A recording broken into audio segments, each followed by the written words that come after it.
नमस्कार, मैं वरुण कुमार। आप देख रहे हैं मनी 9 का प्राइम टाइम यानी मनी टाइम। 10 मिनट के इस शो में आप देखेंगे पर्सनल फाइनेंस की हर बड़ी खबर, हर वो खबर जो आपकी जेब के लिए है जरूरी। और आज की पहली खबर है रेलवे से जुड़ी हुई। सीनियर सिटीजन्स को रेल टिकट में छूट मिलेगी या नहीं, आइए जानते हैं इस पर सरकार का क्या है कहना। कोरोना काल से पहले सीनियर सिटीजन्स को रेल टिकट पर 50% तक छूट मिलती थी, लेकिन कोरोना काल में इस सुविधा को बंद कर दिया गया। कोरोना के बाद रेल सेवा को तो फिर से शुरू कर दिया गया, लेकिन बुजुर्गों को मिलने वाली छूट बहाल नहीं की गई। अब सरकार ने यह साफ किया है कि उसका सीनियर सिटीजन्स को किराए में मिलने वाली छूट को बहाल करने का अभी कोई इरादा नहीं है। साथ ही खिलाड़ियों को भी टिकट पर मिलने वाली छूट को बहाल नहीं किया जाएगा। रेल मंत्री ने लोकसभा में कहा कि कोविड-19 के कारण पिछले 2 सालों की रेलवे की कमाई 2019-20 की तुलना में कम रही है। इसका रेलवे की वित्तीय सेहत पर व्यापक प्रभाव पड़ा। वैष्णव ने कहा, इसी कारण सीनियर सिटीजन समेत कई श्रेणियों के किराए में छूट का दायरा बढ़ाना ठीक नहीं है। रेल मंत्री अश्विनी वैष्णव ने संसद में कहा कि सीनियर सिटीजन्स को किराए में छूट देने से सरकार के खजाने पर भारी बोझ पड़ता है, इसलिए इसे बहाल करने की कोई योजना नहीं है। केवल स्पेशल कैटेगरी वाले लोगों को किराए में छूट की सुविधा दोबारा शुरू की गई है, जिसमें 4 श्रेणी के दिव्यांग, 11 कैटेगरी के मरीज और छात्र शामिल हैं। दूसरी खबर भी रेल यात्रियों से जुड़ी है। आईआरसीटीसी ने ट्रेन में लंच, डिनर और ब्रेकफास्ट के लिए नियमों को बदल दिया है। आईआरसीटीसी ने कहा है कि अगर यात्री ट्रेन में अपने भोजन या ब्रेकफास्ट को प्री बुक्ड नहीं करता है और यात्री ट्रेन में यात्रा के दौरान भोजन या ब्रेकफास्ट मांगता है, तब ऐसे में यात्री को एमआरपी के अलावा अतिरिक्त 50 रुपए का भुगतान करना होगा। लेकिन कोई यात्री चाय खरीदता है तो उसे केवल 20 रुपए ही देने होंगे। आईआरसीटीसी ने चाय पर सर्विस चार्ज को खत्म कर दिया है। इस कदम से ट्रेन में अब चाय और कॉफी एक ही रेट यानी 20 रुपए में मिलेगी, लेकिन भोजन और ब्रेकफास्ट पर 50 रुपए का कैटरिंग चार्ज लगता रहेगा। यह चार्ज शताब्दी, राजधानी, वंदे भारत और दुरंतो एक्सप्रेस जैसी प्रीमियम ट्रेन में वसूला जाएगा। अब चलिए आपको बताते हैं आपको एक आपकी किचन से जुड़ी अच्छी खबर। देश भर में टमाटर की कीमतें कम हो गई हैं। टमाटर का पूरे देश में औसत खुदरा मूल्य पिछले महीने की तुलना में 29% की गिरावट इस जो रेट है उसमें दर्ज की गई है। बाजार में इसकी आवक में सुधार होने से कीमतों पर असर पड़ा है। उपभोक्ता मामलों के मंत्रालय ने बताया कि प्याज की खुदरा कीमत भी पिछले साल के मुकाबले 9% कम यानी काफी हद तक नियंत्रण में है। टमाटर का औसत खुदरा मूल्य मंगलवार को 37 रुपए 35 पैसे प्रति किलोग्राम पर चल रहा था, जबकि एक महीने पहले यह 52 रुपए 50 पैसे प्रति किलो था। सरकार ने चालू वित्त वर्ष में 2.5 लाख टन प्याज का भंडार तैयार किया है, जो अब तक का सबसे अधिक खरीदा गया प्याज का बफर स्टॉक है। इसका इस्तेमाल अगस्त से दिसंबर के दौरान कीमतों में आने वाली तेजी को कम करने के लिए किया जाएगा। वर्क फ्रॉम होम के लिए सरकार ने नियम बनाए हैं। आइए जानते हैं इसका फायदा किसको मिलेगा। सरकार ने स्पेशल इकोनॉमिक जोन के तहत आने वाली कंपनियों के लिए वर्क फ्रॉम होम के नियम जारी किए हैं। अब SEZ में कंपनियों को अधिकतम 1 साल के लिए वर्क फ्रॉम होम की इजाजत दी गई है। कंपनियां मैक्सिमम अपने 50% एम्प्लॉइज को यह सुविधा दे सकती हैं। कॉमर्स मिनिस्ट्री के तहत आने वाले डिपार्टमेंट ऑफ कॉमर्स ने इस बारे में नोटिफिकेशन जारी किया है। इंडस्ट्री की तरफ से वर्क फ्रॉम होम के लिए यूनिफॉर्म पॉलिसी की मांग सरकार से की गई थी। नए नियमों के तहत SEZ में ITES की इकाइयों को रखा गया है। नए नियमों के मुताबिक SEZ की यूनिट्स को घर से काम करने वाले एम्प्लॉइज की इक्विपमेंट्स के साथ सिक्योर्ड कनेक्टिविटी की सुविधा देनी होगी। अभी देश में 8 फंक्शनल सेज हैं। इसमें सांता क्रूज, कोचीन, कांडला एवं सूरत, चेन्नई, विशाखापट्टनम, फाल्ता और नोएडा शामिल हैं। देश में जल्द होगी शुरू डिजिटल करेंसी। सरकार थोक और रिटेल क्षेत्रों के लिए चरणबद्ध तरीके से काम करने में जुटी है।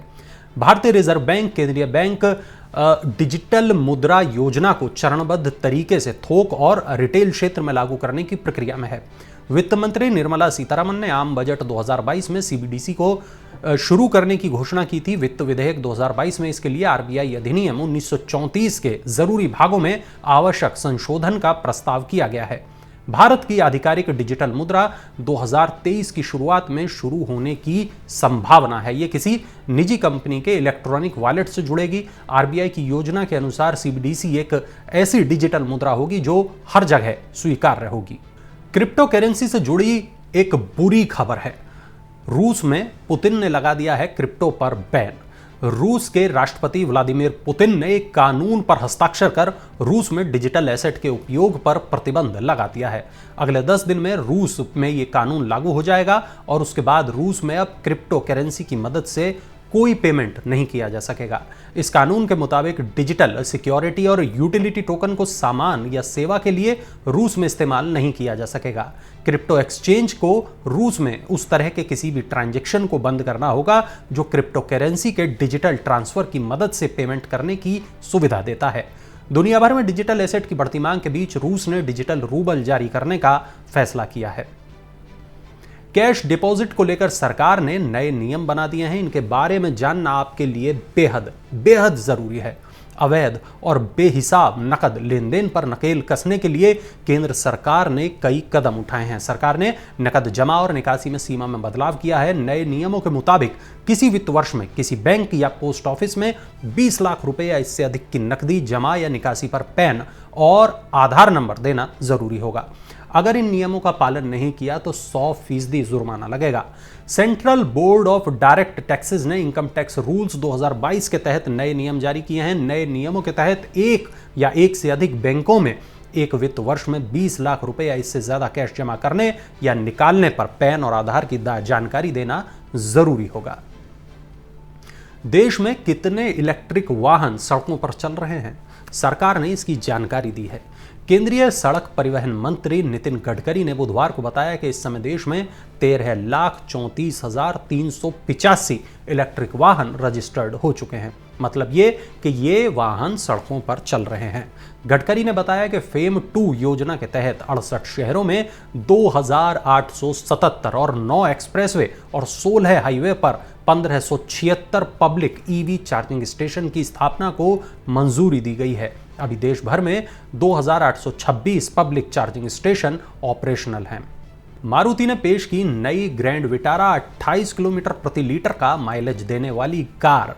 मारुति सुजुकी इंडिया ने मिड साइज एसयूवी सेगमेंट में अपनी स्थिति मजबूत बनाने के लिए बुधवार को नई ग्रैंड विटारा को पेश किया है। ये कार मजबूत और माइल्ड हाइब्रिड तकनीक के साथ 1.5 लीटर के पेट्रोल पावरट्रेन इंजन में आएगी। मारुति ग्रैंड विटारा का मुकाबला हुंडई क्रेटा, किया सेल्टोस और टाटा हैरियर से होगा। विटारा 1 लीटर पेट्रोल में 27.97 किलोमीटर तक चल सकती है, इसलिए कंपनी इसे देश की सबसे ज्यादा ईंधन कुशल एसयूवी बता रही है। मारुति इस मॉडल की बिक्री देश भर में नेक्सा के अपने 420 डीलरशिप केंद्रों के जरिए करेगी।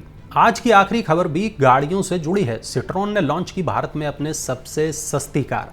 ऑटो कंपनी सिट्रोन ने बुधवार को अपने नए मॉडल C3 को लॉन्च कर दिया है। इसकी शुरुआती कीमत 5,70,000 रुपए से शुरू हुई है और टॉप मॉडल की कीमत 8,05,000 रुपए होगी। कंपनी ने C3 के रूप में भारत में अपने सब 4 मीटर श्रेणी में पहला मॉडल उतारा है। इसे 1.2 लीटर पेट्रोल इंजन के साथ पेश किया गया है। इस मॉडल के 90% से ज्यादा कलपुर्जों को लोकल लेवल पर इनका उत्पादन किया गया है। देश के 19 शहरों में C3 की बिक्री बुधवार से ही शुरू हो गई थी। तो ये थी आज की तमाम बड़ी खबरें, जरूरी और महत्वपूर्ण खबरें। पर्सनल फाइनेंस की ये तमाम खबरें ही डालती हैं आपकी जेब पर असर। तो अगर आपको अपनी जेब की है फिक्र तो जिस भी प्लेटफॉर्म पर आप इस शो को देख रहे हो वहां सब्सक्राइब या फॉलो का बटन दबाना मत भूलिएगा।